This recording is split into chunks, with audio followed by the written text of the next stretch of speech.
ও যুবক, সম্পদ হাতে আছে, হারাইয়া যাইলে পাইবা না রে বাবা।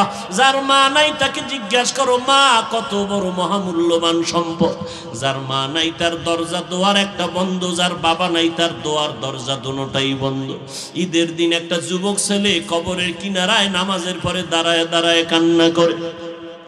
ও যুবক, ঈদের দিন আজকে কেন কাঁদো? যুবক চোখের পানি ছেড়ে বলে কপাল বুঝি আমার খারাপ। গত বছর ঈদের সময় আমি নামাজ পড়ার আগে আমি ঘর থেকে মায়ের দোয়া নিয়ে, মা আমার মাথায় হাত দিয়া দোয়া করছে, বাবারে নিয়ে এক জায়গায় দাঁড়াই ঈদের নামাজ পড়েছি। আজকে যখন আমি ঈদের নামাজের জন্য বের হইলাম, এবার আমার মনে পড়ে গেল আমার মা কই। আজকে আমার মা নাই, কে আমার মাথায় হাত বুলাইয়া দোয়া করবে? আমার বাবায় নাই, আমি কারে পাশে নিয়ে নামাজ পড়বো? আজ তাকায় দেখলাম মায়ের বিছানাটা খালি, মা নাই, বাবার বিছানা খালি, বাবায় চলে গেল। এরে আল্লাহর বান্দা, ওই মা বাবার চোখের পানি আর দোয়া ছাড়া আমি হাফিজুর রহমান চেয়ারে বসতে পারি নাই। ও যুবক, তুমি পরীক্ষায় ভালো নাম্বার পাও নাই, পাইছো মা বাবার দোয়ার কারণে। তুমি জানো না তোমার মা ঘুমায় না, রাতে দোয়া করছে, আল্লাহ আমার সন্তানটা হলে পরীক্ষা দিতে যায়, তুমি ভালো পাশ করানোর ব্যবস্থা করিও। মা বাবার দোয়া ছাড়া তুমি টাকার মালিক হতে পারো নাই। ও টাকার মালিক ও বাড়ির মালিক, তুমি মা বাবার দোয়া চোখের পানি ছাড়া বাড়ির মালিক হতে পারো নাই, সম্মানের চেয়ারে বসতে পারো নাই, ওই মা বাবার দোয়া ছাড়া গাইতে পারবা না। ওরে যার মা নাই বাবা নাই, কবরের কিনারায় যাইও, একটু কলিজা বইরা চোখের পানি ছেড়ে দোয়া করিও। আর যার মা বাবা বেঁচে আছে, আজকে পারলে গিয়া ঘরে গিয়া মাকে বলিস রে যুবক, ও মা বয়ানে তো গেলাম, কত আল্লাহর বান্দারা কান্না করলো, মোনাজাত দিল, আমার চোখে পানি নাই। আমার মনে কেন আমলের জন্য তৈরি হয় না? আমার মনের মধ্যে আগ্রহ কেন আসে না? ও মা, মনে হয় যেন গুনাহ করি আল্লাহকে বেজার করেছি। আমার গুনার কারণে আমার আল্লাহ বুঝি বেজার। ও যুবক, চোখ দুইটা বন্ধ করে নিজে জীবনে কত অপরাধ করছো হিসাব কর। এই জীবনে গুনাহ করতে করতে মনে হয় যেন হাত দুইটা নাপাক করে ফেলেছ, চোখ দুইটা নাপাক, জিহ্বা নাপাক, অন্তর নাপাক। ওই মাকে গিয়ে যদি বলো মা তুমি আমাকে একটু দোয়া করিয়া দাও, মা চোখের পানি ছেড়ে বলবে বাবা আয় আয়, আমি কত একা একা দোয়া করছি, তুই 5 ওয়াক্ত নামাজ পড়বি। এলাকার কোনো মুরব্বী যেন তোরে বরদোয়া করতে না পারে, কেউ যেন তোরে খারাপ বলতে না পারে। মা কলিজা দিয়া তোমার মাথায় হাত দিয়া দোয়া করবে। মাকে যদি বলতে পারো মা আমি আজকে ওয়াজের প্যান্ডেলে তওবা করে আসছি, আর গুনাহ করব না। ও মা, আমি কত কথা বলিয়া তোমাদের কষ্ট দিছি, জানো না রে যুবক? তোমার আমার কথায় মা কষ্ট পায়, কত অগোচরে কান্না করেছেন। ওই মা বাবারে কষ্ট যারা দিয়েছো, তাড়াতাড়ি যাও মায়ের দোয়াটা নাও। মা যদি মাথায় হাত দিয়া দোয়া করে, আরশে আজিমে যাইতে কোনো পর্দা থাকবে না। ও আল্লাহর বান্দারা, তুমি এখানে বসে আছো, বাড়ি পর্যন্ত যাওয়ার গ্যারান্টি তোমার নাই। ওই 2 বছর আগে সিলেটে বয়ানে গেলাম, মোনাজাতের সময় দোয়া চাই হুজুর। আরো একবার আপনি আসছেন, আসার পথে আমরা গাড়ি নিয়ে আসতে গিয়ে একটা যুবক অ্যাক্সিডেন্ট হয়ে মরে গেছে। আবার এক জায়গায় গিয়ে শুনলাম মোনাজাত দিয়া বাড়ি যাওয়ার সময় গাড়ি অ্যাক্সিডেন্ট হয়ে রাস্তায় যুবক মরে গেল। তোমার বাঁচার কোনো গ্যারান্টি নাই। ও আল্লাহর বান্দারা, আমরা যদি নবীর তরিকা মতো চলতে পারি, তুমি কেন পারবা না রে বাবা? আল্লাহর নবীর আদর্শ সাহাবায়ে কেরাম জীবনের থেকে আপন বানায় নিয়েছেন।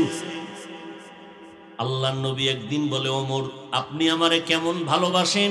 বলে সবার থেকে আমি আপনারে বেশি মহব্বত করি। কয় জীবন থেকে? কয় না না। নবী বলেন জীবন থেকে যতক্ষণ পর্যন্ত আমারে মহব্বত করতে না পারবেন, ঈমান মজবুত হবে না। নবী বলতে দেরি হয়, হযরত ওমর বলে আল্লাহর কসম আমি আমার জীবন থেকেও আপনাকে বেশি মহব্বত করি। নবী বললেন ওমর আপনার ঈমান এখন কামেল হয়ে গেল। সাহাবী খানা খাইতে বসছে, দুনিয়ার বাদশার কোন এক জায়গায় দাওয়াত দিছে, নিচে বৈশা দস্তারখান বিছাইছে, খানা ফুইরা যায় উঠাইয়া খায়। রাজপ্রাসাদের লোকেরা কয় এটা কেমন যেন একটু কেমন যেন লাগে।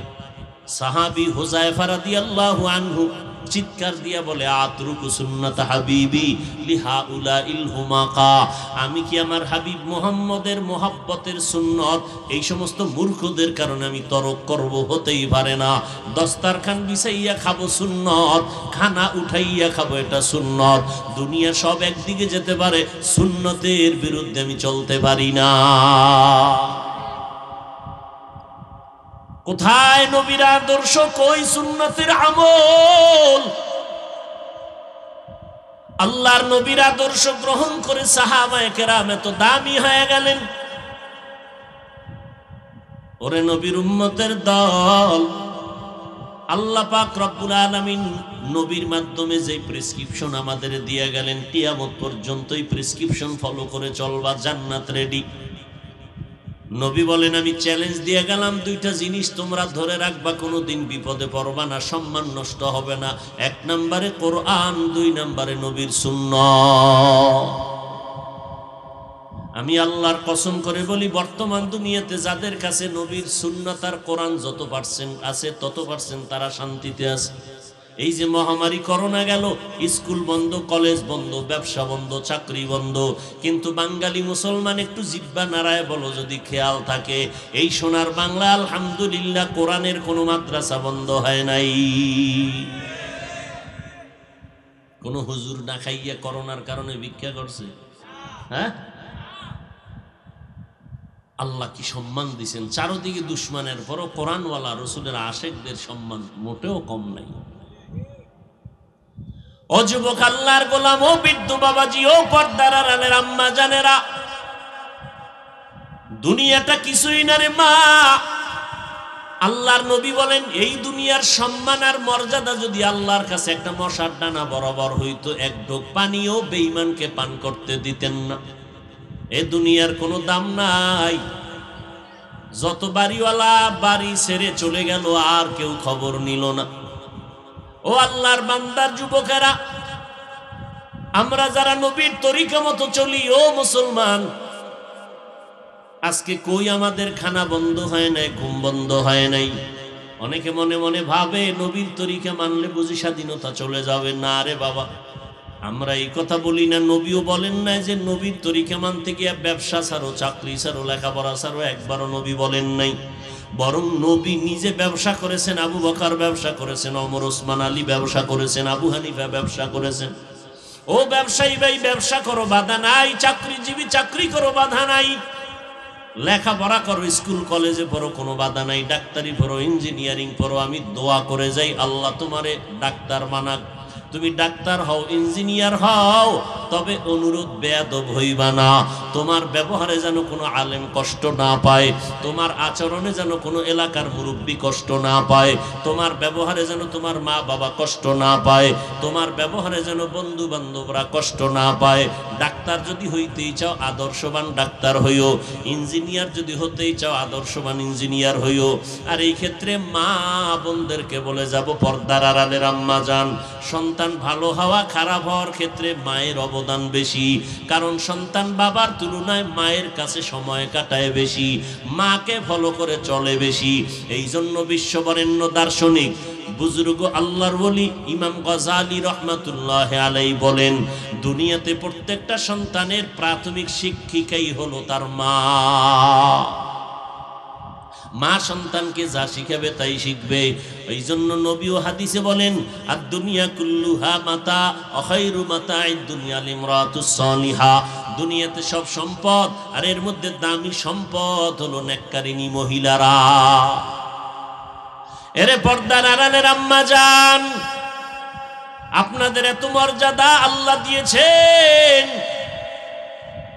আমার নবী দিয়েছেন, ইসলাম দিয়েছেন। দুনিয়াতে আর কেউ নারীর মর্যাদা বাড়াতে পারে নাই। নবী বলেন, খায়রুল কুরুনি কারনি সুম্মাল্লাযীনা ইয়ালুনাহুম সুম্মাল্লাযীনা ইয়ালুনাহুম। আমি মুহাম্মদের যুগ স্বর্ণের যুগ, আমার পরে সাহাবায়ে কেরামদের যুগ স্বর্ণের যুগ, তাদের পরে তাবেঈনদের যুগ স্বর্ণের যুগ। আল্লাহ পাক 10 জন সাহাবার নামে জান্নাতের সুসংবাদ দিয়ে দিলেন। অন্যান্য সমস্ত সাহাবাদের বেলায় আল্লাহ কোরআনে সিল লাগায় দিলেন, রাদিয়াল্লাহু আনহুম ওয়া রাদু আন। আমি আল্লাহ তাদের উপরে রাজি, তারাও আমি আল্লাহর উপরে রাজি। আল্লাহ যাদের উপরে রাজি থাকবেন জান্নাতে যাইতে তাদের টিকিট লাগবে না। নবীর আদর্শ। 10 বছরের সন্তান হযরত আলী নবীর হাতে হাতটা লাগাইছেন তো ইমানের পাওয়ার ভেতরে ঢুকে গেল। আল্লাহ তাআলা হযরত আলীকে এমন ভাবে কবুল করেছেন, একদিকে নবীর কলিজার টুকরা ফাতেমা রাদিয়াল্লাহু আনহাকে বিবাহের বন্ধনে আবদ্ধ করেছিলেন। আল্লাহ নবী হযরত আলীর জন্য দোয়া করেছিলেন। হযরত আলীকে আল্লাহ এত বরকত আর মেধা দান করেছেন। নবী বলেন, আনা দারুল হিকমা ওয়া আলিয়ুন বাবুহা। আমি নবী হলাম ইলম ও হিকমতের ঘর, আর এই ইলম ও হিকমতের ঘরের দরওয়াজা হলো আমার আলী। আল্লাহ কি মেধা আলীকে দিয়েছেন। এজন্য আলী আল্লাহর শুকর আদায় করে বলেন, রাজিনা কিসমাতাল জাব্বার ফিনা লানা ইলমুন ওয়ালিল আ'দাই মালু ফাইন্নাল মালা ইয়াফনি আন করিবিন ওয়া ইন্নাল ইলমা বাকিন লা ইয়াজালু। ইলমে রা'i জাজু করদান বেহিসাব খলকেরা দাদান জবাবে বাসওয়াব। হযরত আলী আল্লাহর উপরে খুশি হয়ে গেলেন। নবী দোয়া করেছেন, জ্ঞানের ভান্ডার খুলে দিলেন। আল্লাহ গো, সম্মানের চেয়ারে বসার জন্য 2 পুঁজির একটা লাগে, হয়তো লাগে টাকা পয়সা, না হয় লাগে শিক্ষাগত যোগ্যতা, এলেম লাগে এলেম। সম্মানের চেয়ারে বসার জন্য হয়তো লাগবে টাকা, নয়তো লাগবে শিক্ষাগত যোগ্যতা, এলেম। ও আল্লাহ, তুমি আমাদের এলেম দান করেছো, টাকা আমাদের দাও নাই। এজন্য তোমার দরবারে শুকর আদায় করি। কারণটা কি? এলেম ওয়ালার এলেম সিনায় ঢুকবে, কখনো বিদায় হবে না। আর টাকা ওয়ালার টাকা আজ আছে, কাল থাকবে না। টাকাওয়ালার টাকা আজ আছে, কাল থাকবে না। ইলমওয়ালার জ্ঞান যারা অর্জন করে এদের জ্ঞান কখনো যাবে না। তবে হ্যাঁ, এই কথাটাও একটু মনে রাখবেন যুবকেরা, বিশেষ করে জ্ঞানও কিন্তু মাঝে মাঝে জেহেন থেকে সরে যায়। এলেম অন্তরে ঢুকবে, বিদায় হবে না। টাকাওয়ালার টাকা আজ আছে, কাল। কিন্তু এলেমওয়ালার ইলেমও কখনো কখনো বিদায় হয়ে যায়। কত ছাত্র আমরা, কত পাগল রাস্তায় দেখি, মাঝে মাঝে হাঁটে ঘুরে, শার্ট পরা, খুব টাইট ফিট, ইংলিশে কথা কয়, মাঝে মাঝে আরবিতেও কথা কয়। চিন্তা করতাম, কিও পাগল আবার কোথাও গিয়ে আরবি শিখেনি, পাগল আবার কোথাও গিয়ে ইংলিশের কোচিং করেনি। খবর নিয়ে একা একা অনেকদিন ভাবতে শুরু করলাম। চিন্তা করে দেখলাম, না, ওরা কোথাও গিয়া ইংলিশের কোচিং করে না, আরবির কোচিং করে না। ওরা লেখাপড়ার জায়গায় ভালো ছাত্র ছিল, ওস্তাদের সাথে না হয় বিদ্যার সাথে বেয়াদবি করার কারণে পাগল হয়েছে। তাহলে এলেম কখনো বিদায় হবে না। তবে হবে যদি এলেমের সাথে কেউ বেয়াদবি করে, এলেম চলে যাবে। এলেম ওয়ালাদের সাথে যদি বেয়াদবি করে, এলেম চলে যাবে। কত ছাত্র শিক্ষকের সাথে বেয়াদবি করার কারণে দুনিয়ার জিন্দেগি বরবাদ হয়ে গেছে। আল্লাহ এই এলেমের সম্মান বজায় রাখার তৌফিক আমাদের দান করুন। এই যে স্কুল কলেজের ছেলে মেয়েরা, আল্লাহ মাফ করুন, নকল করতে গিয়া এরপরে ওই নকলের পৃষ্ঠা জুতার তলে ঢুকায়। আরে আমরা মাদ্রাসায় পড়ছি, একটা বাংলা কাগজ পাইলো আমরা চুমা খাই, পাড়া দেই না। ইংরেজি পড়ে রয়েছে একটা কাগজ, এটার উঠাইয়া নিরাপদে রাখি, পাও লাগাই না। তুমি যে এই বইয়ের পাতা ছিঁড়া জুতার মধ্যে ঢুকাইলা, তাহলে বোঝা গেল তুমি বিদ্যার সাথে চূড়ান্ত গাদ্দারি করেছ। এই বিদ্যা তোমাকে কোনোদিন সফলতা এনে দিবে না। আর যারা বিদ্যার সাথে মোহাব্বত লাগায় আদব রক্ষা করবে, এই অল্প হলেও দুনিয়াতে সম্মানের জীবন লাভ করবে। হযরত আলী বলেন, আয় আল্লাহ, টাকা পেয়েছি না, না এলেম দিয়েছো, এই জন্য তোমার শুকর আদায় করি। টাকা দাও নাই, কারণ টাকাওয়ালার টাকা আজ আছে কাল থাকবে না, এলেমওয়ালার এলেম সিনায় ঢুকবে, কখনো বিদায় হবে না।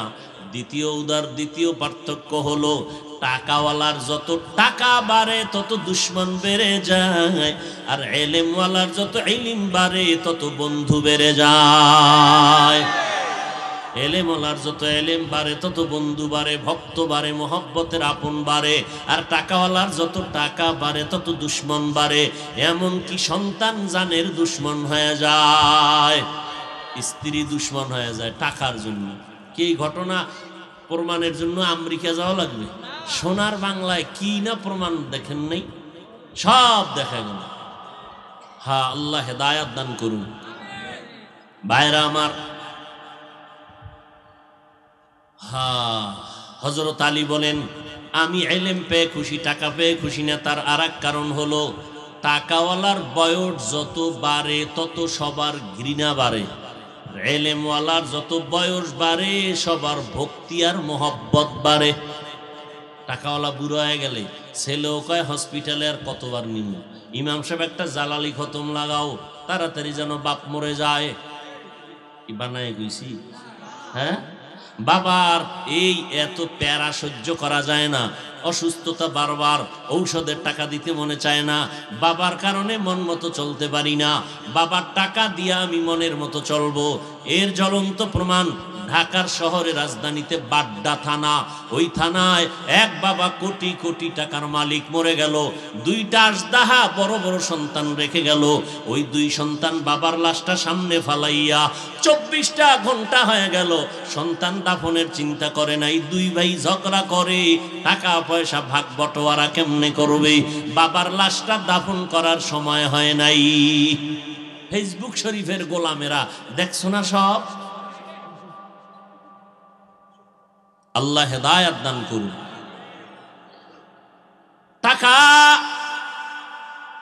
টাকাওয়ালার বয়স বাড়ে, সবার ঘৃণা বাড়ে, স্ত্রীও চায় যদি এখন মইরা যায় সব টাকা পয়সা বাড়ি গাড়ির মালিক আমি হয়ে যাব, সন্তানও চায় বাপ মরে যাক।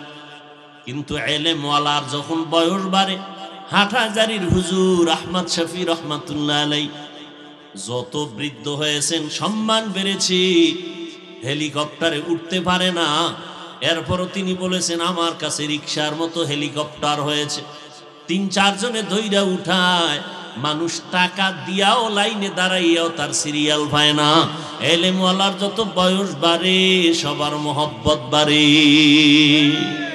এলমেরা এজাজু করদান বেহিসাব, খলকেরা দাদান জওয়াবে বাসওয়াব, হক না দারদ দোস্তে খলকা জারেরা, নিস্তে ই খসলত একে দিনদারেরা। নবীর আদর্শের কারণে হযরত আলীর মান বেড়ে গেল। ক্ষমতার মধ্যে চেয়ারে বসা হযরত ওমরে ফারুক রাদিয়াল্লাহু তাআলা আন, চেয়ারের মধ্যে বসা। এই যুবকেরা, মোবাইল ভাট্টি, এদিকে নজর করো। মোবাইল দিলে একটা আকাম ছাড়া কিছু করতেছো বয়ে বয়ে। এটা আকাম ছাড়া আর কিছু কত? এটা কাম না আকাম? আচ্ছা তুমি কি করো? রেকর্ড করো, এই তো। আচ্ছা রেকর্ডটা মিডিয়াওয়ালারা করে না? তোমার রেকর্ড ভালো হইব, আওয়াজ ভালো হবে, ছবি ভালো আসবে, ওদের রেকর্ডটা পিওর হবে, ছবি পিওর আসবে, তোমার প্রয়োজনে কালকে ডাউনলোড করে নিতে পারবা। এর দুর্বুদ্ধিও নাই তো তুমি কিসের মানুষ?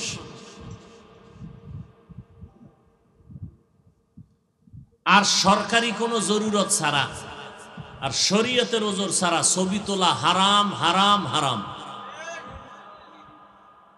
এই ছবি তোলার জন্য তোমাকে কি কম, আমাকে হুজুরগুই থামাইতে ঋণ, পাগল হয়ে যায় ছবি তোলার জন্য। আল্লাহ হেদায়াত দান করুন। অনর্থক এই ছবি তুলো, এমনি হারাম, সম্পূর্ণ হারাম। এমন অবস্থা হয়েছে, মসজিদে যাবো, হ্যাঁ না ছবি, বাথরুমের দরজাটা খুলতে দেরি, এর মধ্যে মাইরে গেছে। কি পরিমাণ তার সেরা চিন্তা কর, কি যে লাভ আল্লাহ জানে। বড় আফসোস, এই কবরে মোবাইল নিয়ে যাই, বইলে যাবা যে আমার কাফনের ভিতরে মোবাইল দিও, ফেরেশতারা আইলে বলবা যে আগে সেলফি পরে প্রশ্ন। আর কপালে কি আছে তোমার? যুবক, তুমি হাসতেছ, আমি আল্লাহকে 100% গ্যারান্টি দিয়া কসম খায় বলি, আমারে যদি কেউ তুমি এখন বলতে হাফিজ ভাই পাও দুইটা ধরবেননি, তাহলে আমি সোজা হয়ে যাব। আমার দিল তৈরি হয়ে গেছে, আমি তোমার পাও ধরতে রাজি। তুমি বুঝতেছো না মোবাইল তোমাকে কি ক্ষতি করতেছে। আমাদের বরিশালে বলে, এদিকে আসি কিনা বুঝি, ওই যে কাঠের ঘর উঠায় না, কাঠের মধ্যে একটা পোকা থাকে, কাঠ খেয়ে ফেলে, উপরে দিয়ে ফিটফাট, ভিতরে কিচ্ছু নেই। তোমার দেহটা এভাবে আছে, ভিতরে সব শেষ, টের পাবা কয়েকটা দিন পরেই। তোমার কিডনির উপরে আঘাত, হার্টের উপরে আঘাত। এরপরও বাটন মোবাইলের কিছুটা সেভ আছে, বাটন। তোমাদের এই যে এগুলো কি কয় টাচ মোবাইল, এ তো তোমার আরো ক্ষতি। আচ্ছা আমার কথা না মানো, তুমি কোনো ডাক্তার থেকে থিওরি নাও। পৃথিবীতে বহু রাষ্ট্র আছে মোবাইলের রিংটোন বাজানো নিষেধ। কত বছর শুনলাম এক রাষ্ট্রে আইন করছে এর নিচে কেউ মোবাইল চালাইতে পারবে না। ও বাবা, তোমার ভালোর জন্যই তো বললাম। মোবাইল শুধু তোমার না, আমাকেও তো ক্ষতি করতেছে। এরপরে কত দাম্পত্য জীবনের মাঝখানে আগুন জ্বালিয়ে দিয়েছে এই মোবাইলের সাইড লাইনের কারণে। সন্তান রেখে মা দৌড়, বাবায় দৌড়, এই অবস্থা। ঘরে ঘরে দ্বন্দ্ব, ঝগড়া ঝগড়া ঝগড়া। অ্যাডভোকেট সাহেব ভালো বলতে পারবেন কি পরিমাণ মামলা এর কাছে যায়। আমার স্বামী অমুক জায়গায় গেছে গিয়া, স্বামী এক আমার স্ত্রী হিজরত করছে, কি কি পরিমাণ মামলা। আল্লাহ হেদায়াত দান করুন, আল্লাহ আমাদের এই গুনাহের থেকে হেফাজত করে। কোন কথা বলতেছিলাম? শুনো, ভালো করে শুনো। নবীর আদর্শ। আর টুপি মাথায় দিতে খুব গরম লাগে না, মাথা গরম। তা তোমার এইটা বুঝে আসছে, আমার আসে নাই। আমি কি গাঞ্জা খাই তোমার মতো? তুমি ইয়াবা খাও, তুমি গাঞ্জা খাও, তুমি বিড়ি টানো, তুমি নেশাবান করো, তোমার মাথার টারমার ছিটতে পারে। আমি তো পিওর খাই, আমি তো নামাজ পড়ি, আমি তো হারাম খাই না, তো আমার মাথা খারাপ হবে কেন? কই টুপির কারণে তো মাথা গরম হলো না? এই দেশে যতজনে বউ তালাক দিছে, একটাও টুপিওয়ালা, সবটি টুপি ছাড়া গাঞ্জা কর। বউ তালাক দিয়ে মাথা ঠিক ছিল না। কই কোন হুজুর তো কয় নাই যে আমার টুপির কারণে মাথা গরম, বউ তালাক দিয়ে গেছে। এই লম্বা জামাটা পরার কারণে শরীর গরম লাগে, কই আমি বুঝি না, প্রচন্ড গরম। এরপর তো আল্লাহর মহব্বত, রসুলের মহব্বত। আল্লাহ সবাইকে বুঝার তৌফিক দান করে। ওমরে ফারুক খেলাফতের মসনদে বসা দ্বিতীয় খলিফা। খুব খেয়াল করেন, এক মহিলা আসছে। আল্লাহর ভয় কাকে বলে? মহিলারা বয়ান শুনেনি? আম্মা জানেরা বয়ান কি শুনবে? ওয়াজে আসলে তো বয়ান যে শুনবে, ডাইনে বামে ক্যাসেট মেসেট লইয়া আইয়া এগো আওয়াজে। আর কিছু মহিলারা আছে একজন পাইলেই গল্প জোড়াই দিবে। আর কিছু যুবক আছে ওয়াজের নামে বয়ান শুনে না, মহিলা প্যান্ডেল তওয়াফ করে। কারণ এই সুযোগ বছরে একবার, এটা হাতছাড়া করা যায়। কতজনের সাথে কত সাক্ষাতের সুযোগ এই সময়। আল্লাহ হেদায়াত দান করুন। একজন আল্লাহর বান্দি ওমরে ফারুকের সামনে আসছেন। কে সেই ওমর? যেই ওমরকে দেখলে শয়তান পর্যন্ত রাস্তা থেকে অন্যদিকে পালায় যায়। কে সেই ওমর? যেই ওমর তরবারি নিয়ে মেজাজ গরম করে 27 বছরের টকবক রক্ত নিয়ে দৌড়ায় ওমর নবীর কল্লা কাটবে। আল্লাহ তাআলা হেদায়েতের দৌলত দান করেছেন। ওই ওমরকে আল্লাহ পাক এত মর্যাদা দিয়েছেন, নবী নিজেই বলেন লাউ কানা বাদি নবিয়্যুন লাকানা ওমর। আমি মুহাম্মদের পরে যদি আল্লাহ নতুন কাউকে নবী বানাইতেন ওমর হতো আমার পরের নবী। কে সেই ওমর? খেলাফতের চেয়ারে বসছেন, পাশে হযরত আলী। এক মহিলা এসে ডাক দিয়ে কয়, খলিফাতুল মুসলিমিন, আপনি ইনসাফের বিচার করেন? বলে হ্যাঁ করি। বলে আমি একটা জেনাকারিনী নারী, আমার পেটে বাচ্চা অবৈধ, আমার বিচার করেন। আমি একটা অবৈধ বাচ্চা পেটের মধ্যে ধারণ করে আছি, আমি অপরাধী, আমার বিচার করেন। ওমরের কথার আগে কি চলে? তরবারি। ওমর জল্লাদের হুকুম দিয়ে কয়, মহিলার বিচারের জন্য রেডি হও। মহিলা নিজেই স্বীকার করলো সে জিনাকারিনী, বাচ্চা পেটে অবৈধ। আলী কয় থামেন। পাশে কে আছে? হযরত আলী। জ্ঞান। আলী কয় থামেন, খলিফাতুল মুসলিমিন, ফয়সালাটা কেমন যেন লাগে। বলে কি হবে? আমি একটু বলি। আলী তুমিই বলো। আলী বলে, আম্মা যান, আপনি নিরাপদে বাড়িতে চলে যান, বাড়িতে গিয়ে আরামে থাকবেন আর খাবেন আর ঘুমাবেন, সন্তান দুনিয়াতে আসা পর্যন্ত পেরেশান মুক্ত থাকবেন। সন্তানটা যেদিন দুনিয়াতে ভূমিষ্ঠ হবে ওই সন্তানের লালন পালন করে বড় বানাবেন। সন্তান যখন নিজের কদমে চলতে পারবে তখন আপনি সন্তানের ছাড়িয়ে আসবেন, বিচার তখন হবে। এর আগে বিচার করা যাবে না, কারণ আপনার অপরাধ হতে পারে, বাচ্চার কোনো অপরাধ নাই। ওমর শুইনা কয়, লাউলা আলিয়্যুন লাহালাকা ওমর, আলী আজকে তুমি না হইলে আমি তো ধ্বংস হয়ে গেছিলাম। উল্টা ফতুয়া দিয়া, উল্টা বিচার করতে গিয়া আমি তো ধ্বংস হয়ে যাইতাম। আলী রে, তুমি থাকার কারণে আজ ফয়সালা সঠিকভাবে হয়ে গেল, রসুলের দোয়া কবুল হয়ে গেছে। আলী, আল্লাহ আলীরে এলেমের দরজা খুলে দিছে। সেই আলী মাত্র 10 বছরে রসুলের হাতে হাত লাগাইছেন। আজকে বিধর্মীরা রসুলের সুন্নত, রসুলের আদর্শ দেখে কালেমা পড়ে, আর তুমি মুসলমানের সন্তান, রসুলের আশেক, তোমার কাছে রসুলের আদর্শ ভালো লাগে না। রবিউল আউয়াল থেকে সবক নাও রে বাবা। সারা দিন রাত রবিউল আউয়ালের গুণগান গাইলে কি লাভ হবে যদি নবীর আদর্শের মালা গলায় না লাগাও? কয়দিন আর বাহাদুরি করবারে বাবা। এই চোখের সামনে কত যুবকের লাশ দেখলাম, কবরে রাখলাম, জানাজা পড়াইলাম। ইদানিং কালে যত মরণের খবর সব যুবকদের লাশ। এমন একটা দিন নাই যুবকের মরণের খবর নাই। হযরত আলী রাদিয়াল্লাহু তাআলা একদিন নবীর মসজিদে গিয়া হাজির, কোথাও থেকে আসছেন, দেখেন নবীও মসজিদে নববীতে বসা, আরো সাহাবায়ে কেরাম। হঠাৎ করে তাকায় দেখে ভেতরে একটা প্রশ্ন চলতেছে, কেউ জবাব দেয় না। প্রশ্নটা হলো, নারীদের জন্য পৃথিবীতে শ্রেষ্ঠ গুণ কি? কোনটা গুণ হলো শ্রেষ্ঠ গুণ নারীদের জন্য? কেউ জবাব দেয় না। হযরত আলী বলেন, আমি বসলাম, কিছুক্ষণ বসার পর আমি চলে গেলাম আবার আমার ঘরে। ঘরের দরজায় গিয়ে সালাম দিলাম, আসসালামু আলাইকুম ইয়া আহলাল বাইত, ঘরওয়ালারা তোমাদের উপরে শান্তি বর্ষিত হোক। আপনারা দেননি সালাম করে যে? হায় হায়, লজ্জা লাগে। বউরে সালাম দিবে, এটা একটা কথা হইল? হুজুর যদি কইতেন বেআইনেরে দিব, এটা একটা লাইন মতো আছে। যেখানে সালাম দেওয়া জায়েজ নাই সেখানে বারবার সালাম। এই পুরুষ, ভালো করে লিখে রাখবা, বেগানারে সালাম দেওয়া যাবে না, সালাম দেওয়া জায়েজ নাই।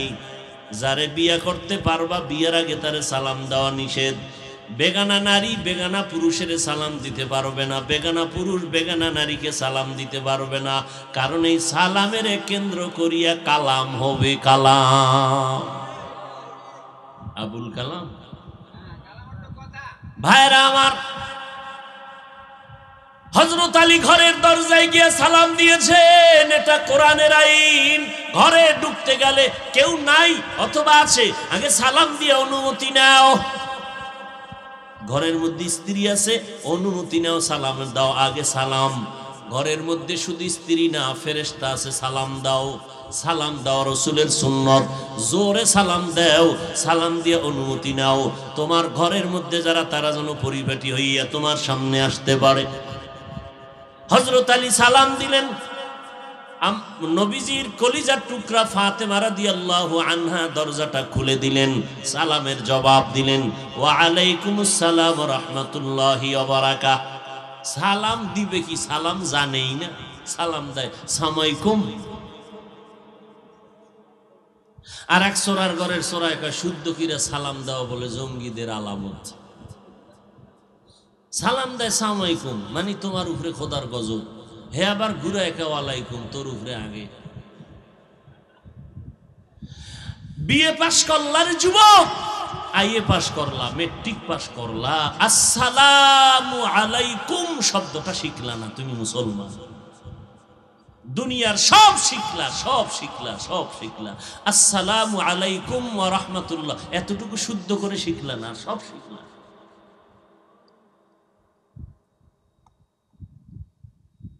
হযরত আলী সালাম দিলেন, ঘরে ঢুকলেন। আম্মা জান নবীর কলিজার টুকরা ফাতেমা রাদিয়াল্লাহু আনহা দরজা খুলে সব কাজে ব্যস্ত ছিলেন, কাজ বন্ধ করে দিলেন।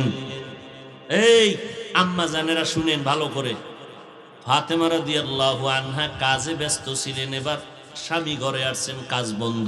এখন কাজ হইল স্বামীর খেদমত। স্বামী ঘাম মুছায়া দাও, পানি দরকার, চাওয়ার আগে এক গ্লাস পানি দাও। আমগো আম্মা জানেরা এই সারা রাত সারাদিন শুয়ে শুয়ে টেবি চায়। যখন স্বামী আসবে টের পাইছে, এবার কাম না থাকলেও দৌড়ে আর এক জায়গায় গিয়ে একটা কাম বাহানা করে, যদি খায় একটু পানি দাও, লইয়া খাও। আমি চৌধুরী বংশের মাইয়া, আমারে অর্ডার দাও। ফাতেমা রাদিয়াল্লাহু আনহা কাজের মধ্যে ব্যস্ত। স্বামী ঘরে আসছেন, কাজ বন্ধ, স্বামীর খেদমত এখন নবীর আদর্শ। স্বামীর মন রক্ষা করো, কারণ স্বামী বেচারা রাস্তায় ঘাটে কত কষ্ট করে, যদি স্ত্রী জানতো পাগল হয়ে যাইত। নদীর মধ্যে মাছ ধরে কত স্বামী রাস্তাঘাটে মানুষের সাথে ঝগড়া করে, ফিডাফিডি কইরা কামাই করে লইয়ায়। আর আইসা যদি ঘরের মধ্যে দেখে যে সব আমাবস্যার রাত হয়ে গেছে, ঘরের ভিতরে সালাম নাই, কালাম নাই, আফসোস। স্বামী কত কষ্ট করে একটা কাপড় আইনা দিছে স্ত্রীরে, এত কষ্ট করে ধার উদ্ধার কইরা দিছে, আইনা ফালাই দিয়ে এটা কাপড় হইল, এটা টিন। আর নেককারিনী মহিলারা যা পাইবে বলবে আলহামদুলিল্লাহ, নামাজ পড়ে বলবে আল্লাহ আমার স্বামী আমাকে যা দিছে তুমি এর মধ্যে বরকত দাও। এরম বউ পাইলে না আমিন কইবেন। বিয়া করার সময় হারাম খাইছেন যৌতুকের নামে, কুকুরের পায়খানা, ওই বউ শান্তি দিবে আপনারে, এটা কল্পনা করেন কেমন? আল্লাহ হেদায়াত দান করুন। এদিকে বোধহয় যৌতুকের গজব নাই। সি সি সি সি আফসোস, বড় আফসোস। যৌতুকের টাকা না খায় বাথরুমে গিয়া 50 গ্রাম পায়খানা খাইও, পরে হালাল সাবান দিয়ে কুলি করবা, গন্ধ থাকবে না। যৌতুক খাইয়া যদি কবরে যাও, জাহান্নামের আগুন ছাড়া এ গন্ধ আর যাবে না। যারা যৌতুকের মধ্যে আছে এরা সব মানবাধিকার লঙ্ঘনকারী, এরা নারীর দুশ্মন, এরা মানবতার দুশ্মন, এরা স্বাধীনতার দুশ্মন, এরা আবার নারীর অধিকার চায় না। ইসলামী আইনে যৌতুক হারাম, সরকারি আইনেও যৌতুক হারাম, অবৈধ। এই যৌতুকের জন্য আমার কত বোন এসিড নিক্ষিপ্ত হয়ে ঝলসে গেছে চেহারা। আফসোস, বড় আফসোস। অথচ মদিনার নবী বলেন, এরে দুনিয়ার মানুষ ভালো করে শুনো, আমি মুহাম্মাদের কোনো ছেলে নাই, আমি 4 কন্যার বাবা। এই কন্যা সন্তান যারা পাইছো, আল্লাহর নিয়ামতের শুকর আদায় করিও, তুমি একটা জান্নাতের মালিক হয়ে গেছো। যারা 2টা কন্যা সন্তান পেয়েছো, 2টা জান্নাতের মালিক। যারা 3টা কন্যা পেয়েছো, 3 জান্নাতের মালিক। যারা 4টা কন্যা পেয়েছো, 4টা জান্নাতের মালিক। ও নবীনগরের মুসলমান, দেখছেন নি নামটা কত সুন্দর, নবী নগর। চেহারা দিয়ে তাকাইলে মনে হয় সব হলুমানের অবস্থা। নামাজ নাই, রোজা, এই যে এখানে এত লোক বসছে সব নবীর আশেক, তাজা আশেক। ফজরও পড়ে নাই, জহুর পড়ে নাই, আসর পড়ে নাই, মাগরিব পড়ে নাই, এসব পড়ে নাই। মোনাজাতটা দেওয়ার পরে বিড়ি, রাস্তায় ধুম বিড়ি, বাসায় যাওয়ার আগে দুইটা নাই, গিয়া মোবাইলের মোরাকাবায় বসে যাবে, সারাটা রাত মোবাইল চালাইব, ঘুম যে কই গেল খবর নাই। ফজরের আগে আগে ঘুম, বাঙালির কপালে ঘুম নাই, মোবাইলের মোরাকাবায় সব শেষ। আফসুস, আম্মাজান রাত্র 3টায় কয় ল্যাপের ভিতরে বাতি, মোরাকাবায় আছে। আফসুস, বড় আফসুস। যৌতুক খাইও না রে বাবা, মাইয়াটা বিয়ে দিবে আগে জিগায়, এই বিদার যাওয়ার ভিসা দিবানি? কি নবীনগরের মানুষ বিয়ার আগে কি চায়? বিদার যাওয়ার কি চায়? ভিসা। তো ভিসা লইয়া বিয়া করছে, এইবার ভিসা টিসা রেডি, 2-3 মাস থাইকে, এই তুই যে নতুন বিয়াটা কইরা বিদার যাবি, তোর বউ পাহারা দিবে কে? কয় আমার ছোট ভাই আছেন। হাসানা মিসা আমগো দিয়া দোয়া করাইলে কি লাভ হবে? দুনিয়ার আকাম করো ঘরটার মধ্যে, চারিদিক দিয়ে দেওয়াল লাগাইছে, কি কয় পর্দা, পর্দা করে পর্দা, ভিতরে মামতো ভাই, খালতো ভাই, ফুফতো ভাই, চাচতো ভাই সব দেখা সাক্ষাৎ চলতেছে। আর এখন তার ঘর পর্যন্ত যাওয়া লাগে না, মোবাইলে সব চলতেছে সারা রাত, তাকায় তাকায় কবিরা গুনাহ দেখে। যাদের কলবের চক্ষু খোলা, এরা ফজরের সময় তোর কপালের দিকে তাকাইলেই বলতে পারবে তুই সারা রাত কি গুনার কাজ করছো। তোর চেহারায় নূর নাই কেন? 40 বছরের আগে আল্লাহর দেওয়া চেহারার লাবণ্যতা নষ্ট হবে না। তোর বয়স মাত্র 30 বা 25, তোর চেহারা দেখলে মায়া লাগে না কেন? লাবণ্যতা নাই কেন? সারা রাত মোবাইলের গুনাহের কারণে তোর চেহারা নূর আল্লাহ পাক গায়েব করে নিয়েছে। আল্লাহ তোর উপরে বেজা, তোর মা বাবা তোর উপরে বেজা।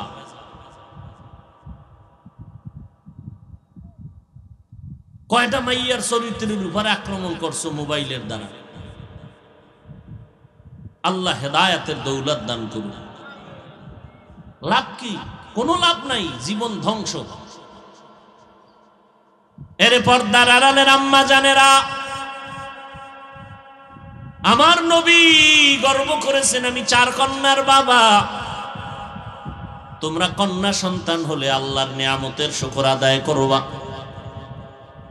যারা একটা কন্যা পাইছেন সে জান্নাতের মালিক হয়ে গেছেন। বাবায় খুশি, আমি জান্নাতের মালিক। মাইয়ায় গ্রামীণ ব্যাংকের মালিক। ওদিকে ভাড়াই দিছে, নিজের দিক দিয়ে মাইয়া ভাইয়া জান্নাতের মালিক, ওদিকে মাইয়ারে ভাড়াই দিছে ব্রাকের মালিক। যাও, তোমার বিয়ে শাদীর চিন্তা আমার করা লাগবে না। আমার মাইয়া এত ট্যালেন্ট, এত বুদ্ধিমতী, নিজে চয়েস করে ফেলেছে, কোনো প্রেশানি আমার করতে হয় নাই, 1 টাকাও বিয়ে খরচ হয় না। কি খুশি বাবা। আল্লাহ হেদায়েত দান করুন। পর্দার আড়ালের বোনেরা, আমি আপনাদের বিবেকের কাছে কথা রেখে যাই, এ বোন একটু আমাকে জবাব দিবেন। আপনারা পর্দার আড়ালে আমার যুবকেরা সাক্ষী দিবে। যুবক তোমরা আওয়াজ দিয়ে সাক্ষী দিও। আরে পর্দার আড়ালে তোমাদের মতো যুবতী বোনেরা স্কুল কলেজে পড়িয়া 5 ওয়াক্ত নামাজ পড়নেওয়ালা আছে না নাই? তোমার বিবেকটাকে জিজ্ঞেস করো, তুমি কেন পারো না?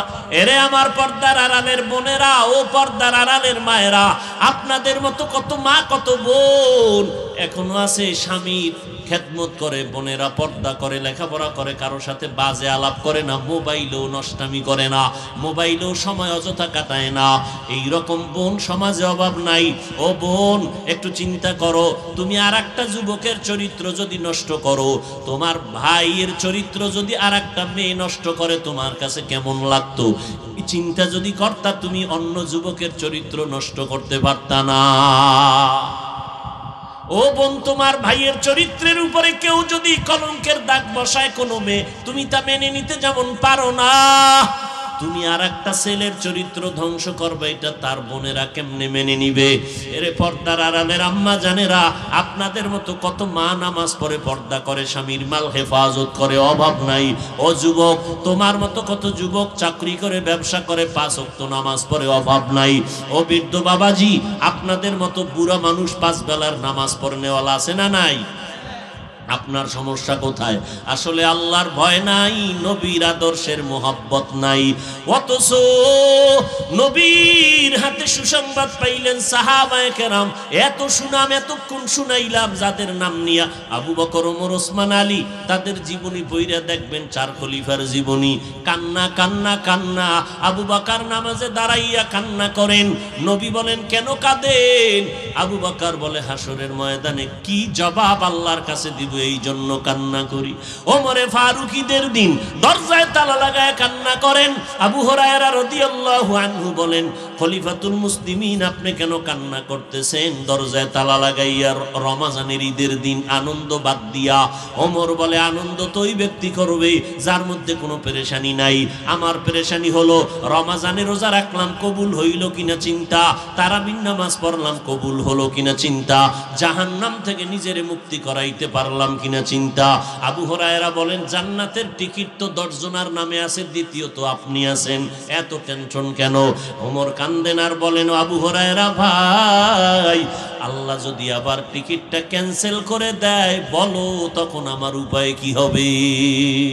হরকে দারত খৌফে হক দরদিল মাদাম, জান্নাতুল মাওয়া দেহদ উরা মাকাম, জুজবা হাকচি জে মখাজ ইনসুজা, ফজলে উ আমস্তে দর জুমলা জাহা।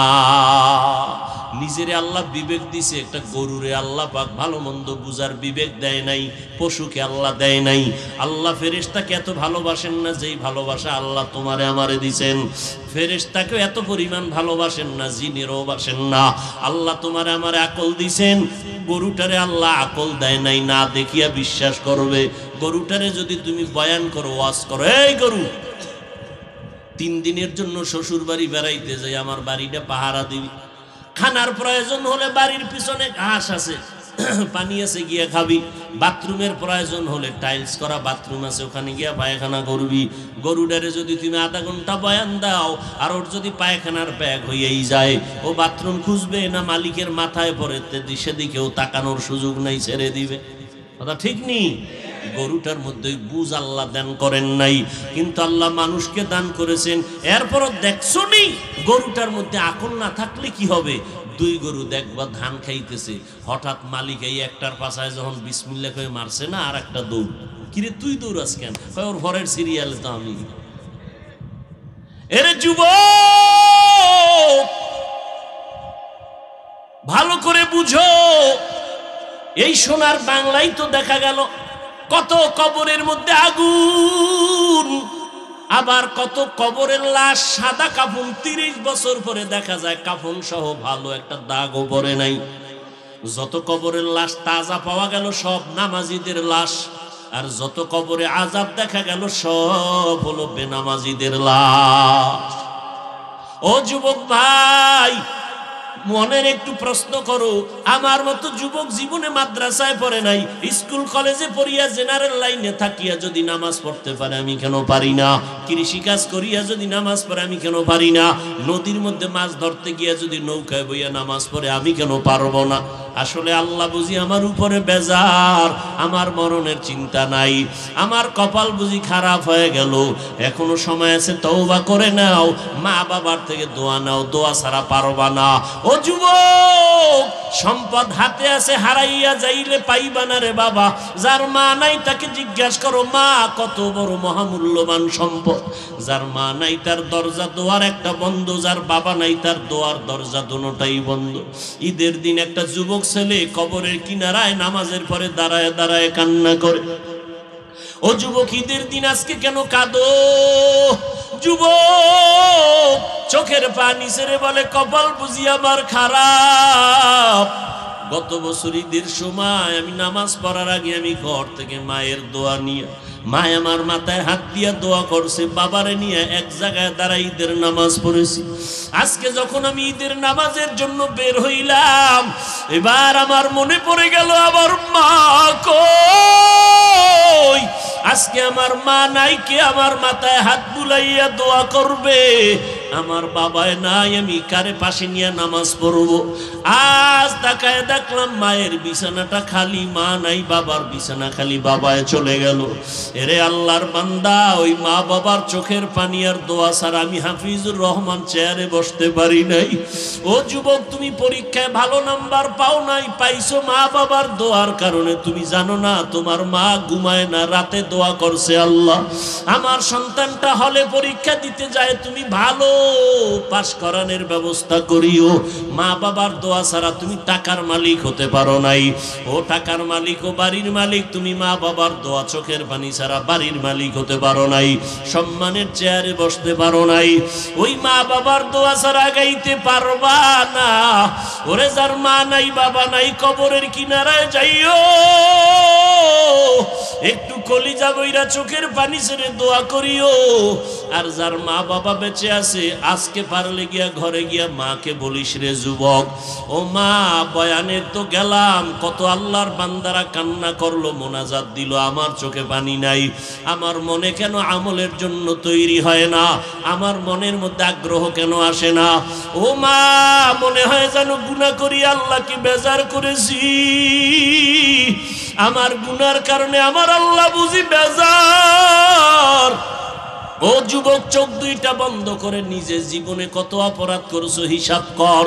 এই জীবনে গুনাহ করতে করতে মনে হয় যেন হাত দুইটা নাপাক করে ফেলেছ, চোখ দুইটা নাপাক, জিহ্বা নাপাক, অন্তর নাপাক।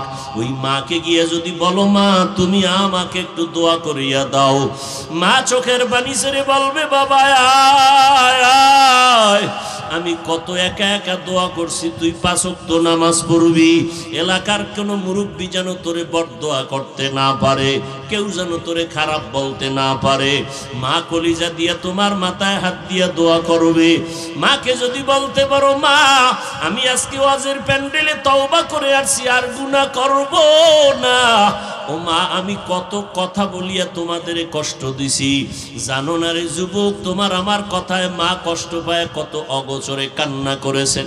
ওই মা বাবারে কষ্ট যারা দিয়েছো, তাড়াতাড়ি যাও মায়ের দোয়াটা নাও। মা যদি মাথায় হাত দিয়া দোয়া করে, আরশে আজিমে যাইতে কোনো পর্দা থাকবে না।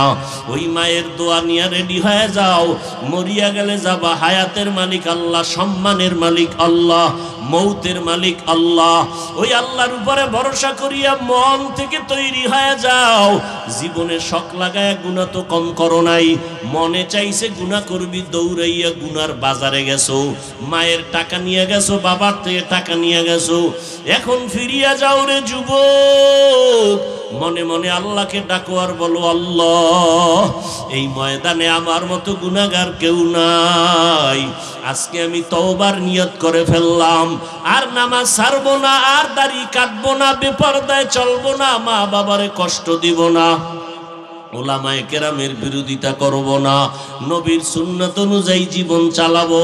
স্কুলে পড়ো, কলেজে পড়ো, চাকরি করো, বাধা নাই, ব্যবসা করো, বাধা নাই, আর মা বাবারে কষ্ট দিবা না, ওলামায়ে কেরামের বিরোধিতা করবা না।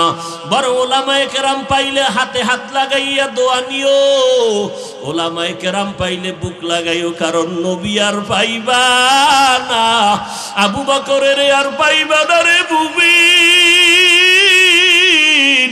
ওমরের আর চাইলেও পাইবা না, যাদের দেখা মানুষের দিল সোজা হয়ে গেছে। ও আল্লাহর বান্দারা, এখন আমাদের সামনে শুধু উলামায়ে কেরাম ছাড়া আর আপন কেউ নাই। এদের মাধ্যমে দিল সোজা করো, আমল ভালো করো, দেখলেই দোয়া নিও, বিরোধিতা করে কপাল পুড়িও না, গুনাহগার হইও না। পেছনের গুনাহ থেকে মনে মনে আল্লাহকে বলো, আল্লাহ পেছনের গুনাহ মাফ করে দাও, আর গুনাহ করব না, নামাজ ছাড়ব না, বেপরদায় চলব না, ওলামায়ে কেরামদের পরামর্শ নিয়ে নবীর তরিকা মেনে চলব, মা বাবার দোয়া নিয়ে চলব, দেশের বিরুদ্ধে জাতির বিরুদ্ধে কোনো ষড়যন্ত্র করব না। তওবার নিয়ত যদি অন্তরে থাকে, শুরুতেই বলেছিলাম 13টা বছর আবু জাহাল নবীরে দেখলো, কালেমা পড়লো না। এই জমিনে আবু জাহালের মতো শক্ত অন্তরওয়ালা কিছু মানুষ থাকবে, হাজারো বয়ানে তাদের দিল নরম হবে না, তওবা নসিব হবে না। আবার ওমরের মতো কিছু বান্দা গুনাহ নিয়ে প্যান্ডেলে ঢুকবে, হঠাৎ করিয়া মরণের কথা স্মরণ হবে, তওবার নিয়ত করে ফেলবে, আর চোখের পানি ছাড়িয়ে আল্লাহকে বলবে, আল্লাহ জীবনে তো গুনাহ কম করি নাই, নামাজ কম সারি নাই, আজকে থেকে নামাজ ছাড়বো না, বেপরদায় চলবো না, তওবা করে ফেললাম। আল্লাহ পাক হেদায়েতের দরজা খুলে দিবে। আল্লাহর বান্দা আজকে থেকেই তওবা করে ফজর থেকে নামাজ শুরু করবে। ও আল্লাহর বান্দারা, জানি না কার অন্তরের কি হালাত, যদি আল্লাহ ভালো জানেন, যাদের অন্তরে তওবার নিয়ত আছে, খাঁটিভাবে, মুনাফিকি নাই, দুর্বলতা নাই,